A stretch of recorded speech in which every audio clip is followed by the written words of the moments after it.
Welcome to this week's episode, guys. Today we're going to be discussing the Whitetail Shift. We're going to be talking about here in the Midwest what typically happens around September, middle September, early October, after bucks start to shed velvet. And for you guys out there who have big bucks on camera, or maybe you've been watching them from the road all summer and you're wondering where the heck they went, this episode for you. We're going to talk about where they likely shifted to, what to look for, and places where you guys need to be moving your trail cameras.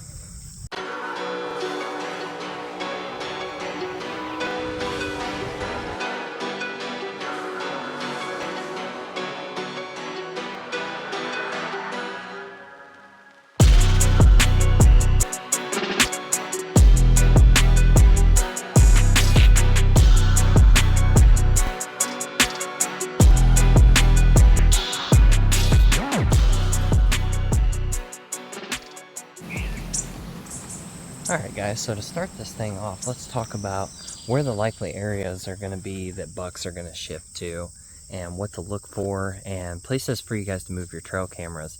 You're probably seeing a lot of the same thing that I'm seeing right now, as far as you might see an occasional doe come through. Maybe there's a good buck in your area. He might slip through on a food plot or something.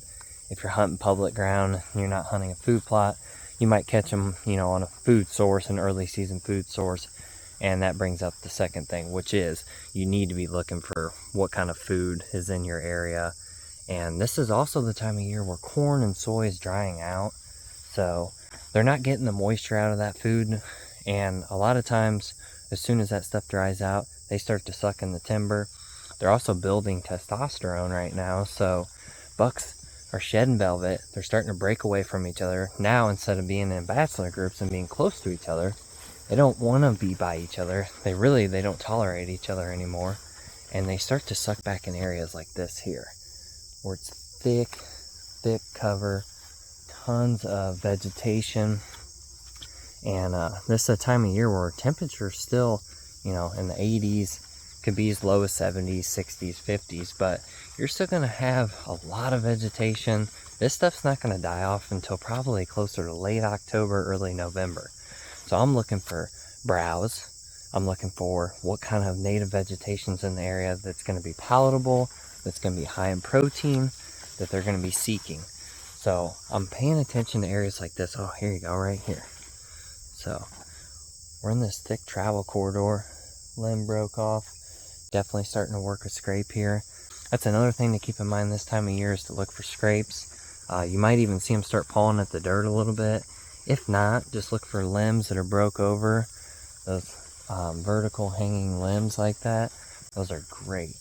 So as we get deeper into this corridor here, this travel corridor, I'm going to be looking for fruit trees. I'm going to be looking for acorns. I'm going to be looking for nut trees. Be looking for all the food sources this time of year that are going to be attractive and that big bucks are going to be seeking. In my opinion, as far as like attractiveness, you're not going to beat a red oak or white oak as far as attractiveness and just that sweet candy crop that they're going to be after.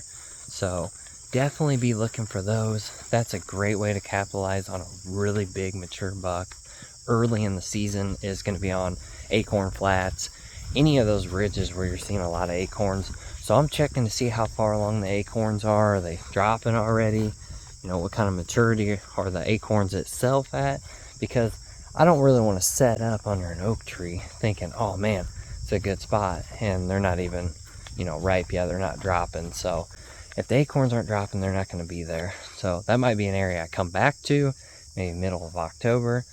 Here you go. Another thing I'm looking for is last year rut sign. Because now that we're transitioning back into fall, I'm going to be focusing on fall sign. So when that shift happens and the ag fields are being harvested or at least drying out, the acorns are dropping, deer are starting to, shift into those fall thick security cover areas. That's the stuff I want to focus on. And last year, where I found really good success, was I kind of changed my tactic, and typically I was hunting bedding areas in the mornings, like come rut, which is still a great way to capitalize. But I was missing out on probably what was going to be the best opportunity to capitalize on a mature buck. and that was to be hunting those bedding areas in the afternoon. I felt like I wasn't doing as much damage. It was easier to get in there.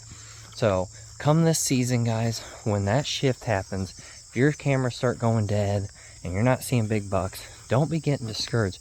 Go out, do some scouting, get boots on the ground.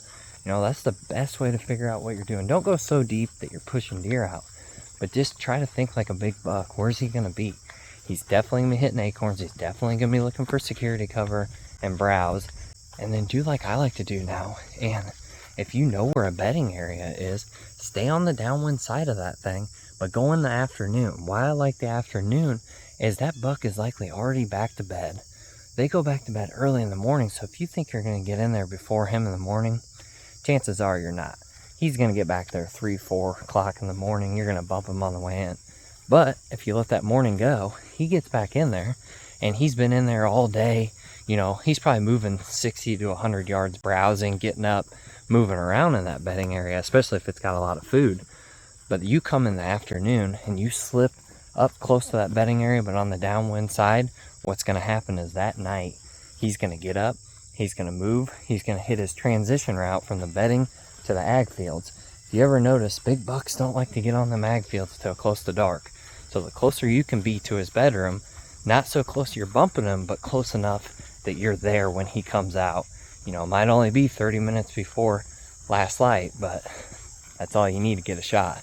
So guys, if you're noticing the whitetail shift going on in your area, instead of getting discouraged, start looking for fall signs, start moving cameras around, and I hope this helps you out this week.